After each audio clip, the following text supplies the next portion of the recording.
তবে ওমর রাদিয়াল্লাহু আনহুর ঘটনাগুলো এক্সেপশনাল। কারণ কি? যেমন তিনি একদিন রাত্রেবেলা ঘুরছেন অলিতে গলিতে, এই ঘটনা আপনারা সবাই জানেন মনে, কান্নার আওয়াজ শোনা যাচ্ছে, কান্নার আওয়াজ। তো তিনি ইনভেস্টিগেট করছেন, খলিফা রাত্রেবেলা ঘুরছেন জনগণের দুর্দশা দেখার জন্য। এখন এক মা তার সন্তানদেরকে ঘুম পাড়িয়ে রেখে বা কান্না থামানোর জন্যে চুলার মধ্যে পানি চড়িয়ে দিয়েছে, জাল হচ্ছে, বাচ্চারা দিকে কাঁদছে। ওমর রাদিয়াল্লাহু আনহু বলছেন যে মা আপনি বাচ্চাদেরকে খাওয়াচ্ছেন না কেন, বাচ্চারা কাঁদছে। ওই মহিলা বলছে হাযা বাইনি ওয়াল্লাহি হাযা বাইনি ওয়া বাইনা ওমর, আল্লাহর কসম করে বলছি এই ফয়সালা আমার ওমরের আল্লাহর মাঝখানের বিষয়, আমি আল্লাহর কাছে ওমরের নামে বিচার দিব। কি বিচার দিবেন? ওমরের জামানে আমরা না খেয়ে আসি, এখানে কি, এখানে কোনো খাবার নাই, তাহলে কি আছে? এখানে পানি আছে। বুঝলাম না বিষয়টা কি? মানে বিষয়টা হচ্ছে পানি জাল দিতে দিতে যদি বাচ্চারা ঘুমিয়ে যাবে, পরের দিন আবার জেগে উঠবে, এভাবেই আমি ওদেরকে চালাচ্ছি দিনের পর দিন। চিন্তা করতে পারেন? এই কথা শোনার সাথে সাথে ওমর রাদিয়াল্লাহু আনহুর কলিজা কেঁপে উঠল। পায়ে আবার মদিনায় গেলেন, বাইতুল মাল যেখানে থাকে সেখান থেকে ময়দা বা আটা বা এইসবের বস্তা নিজের কাঁধে উঠালেন, নিজের কাঁধে। তার পাশে একজন সাহাবী ছিলেন, তার নাম আসলাম রাদিয়াল্লাহু আনহু। তিনি বলছেন ইয়া আমিরুল মুমিনিন আনা আহমিলুক, হে আমিরুল মুমিন আমাকে দিন, আমি বহন করে নিয়ে যাই অ্যাটলিস্ট।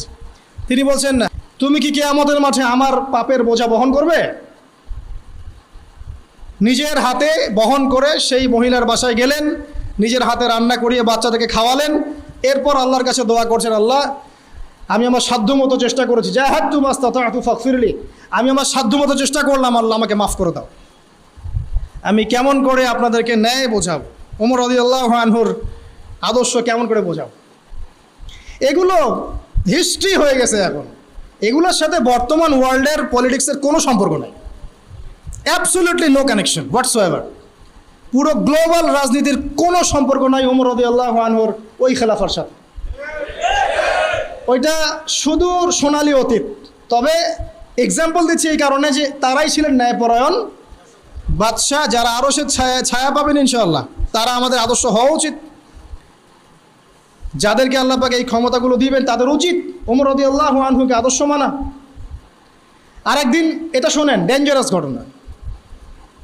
ওমর রাদিয়াল্লাহু আনহুর আন্ডারে আছেন আমর ইবনে আস রাদিয়াল্লাহু আনহু, নাম শুনেছেন? আমর ইবনে আস রাদিয়াল্লাহু আনহুকে ওমর রাদিয়াল্লাহু আনহু মিশরের গভর্নর করেছেন। কিসের? মিশরের। ওই সময় তো ইসলামিক খেলাফা পুরো অর্ধবিশ্ব।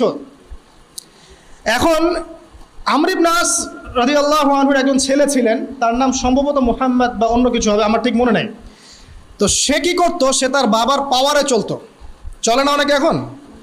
পাওয়ারে চলে না? আচ্ছা, ভয় পাচ্ছেন নাকি?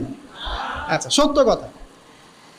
তো এরপরে সে কি করতো, জনগণের উপর ওর পাওয়ারটা খাটাতো। আমার বাবা গভর্নর, তুমি জানো?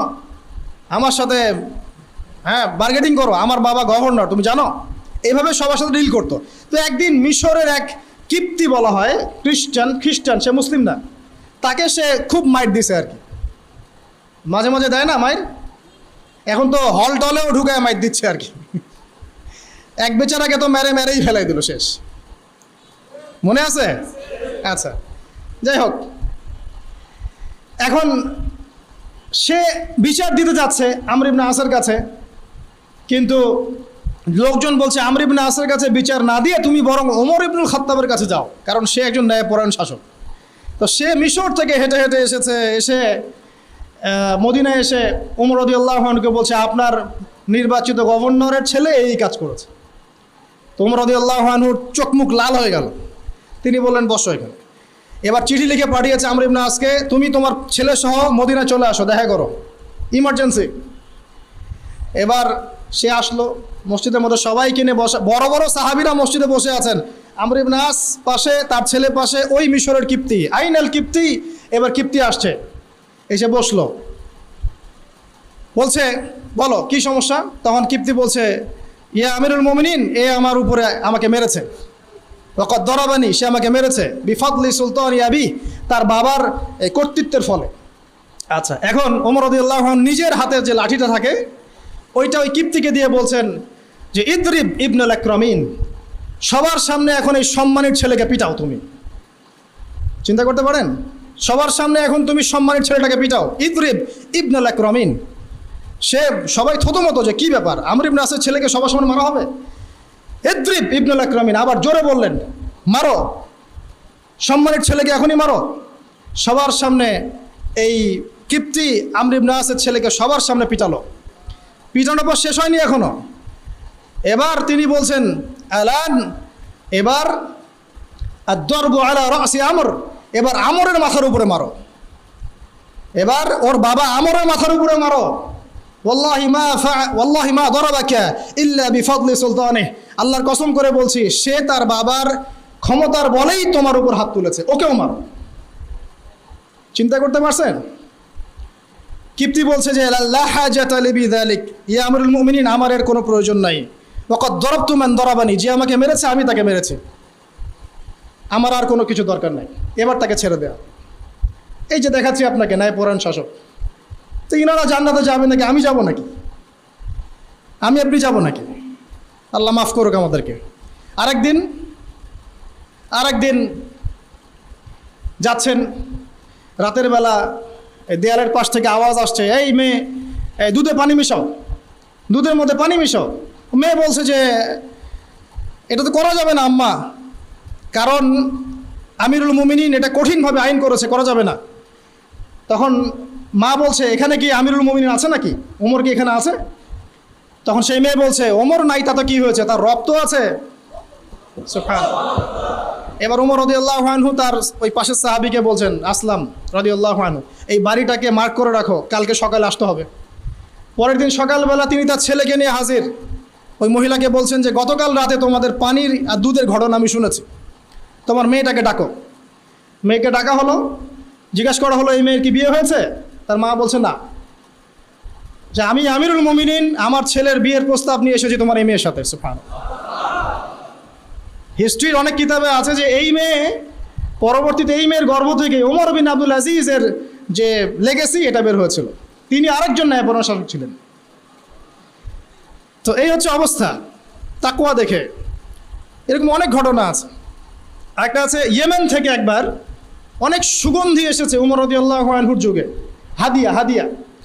তো উমর রাদিয়াল্লাহু আনহুর স্ত্রী আতিকা তিনি বলছেন যে ইয়া আমিরুল মুমিনিন, আমাকে দিন, আমি এটাকে সুন্দর করে ডিস্ট্রিবিউট করে দিচ্ছি, সবার মাঝে সুন্দর করে ভাগ বন্টন করে দিচ্ছি।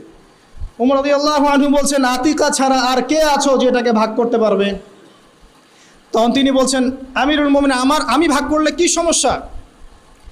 তখন তিনি বলছেন যে তুমি ভাগ করতে গিয়ে কিছু আতর নিজের হাতে লেগে থাকতে পারে, সেটা তুমি ব্যবহার করে ফেলতে পারো। এই যে সুগন্ধিটা তুমি নিবা, এটা আমার জন্য হারাম, কারণ এটা জনগণের প্রপার্টি। কথা কি চিন্তা করতে পারছেন? বলতে থাকলে অনেক বলা যাবে আসলে, কারণ আমাদের টাইমও খুব বেশি না।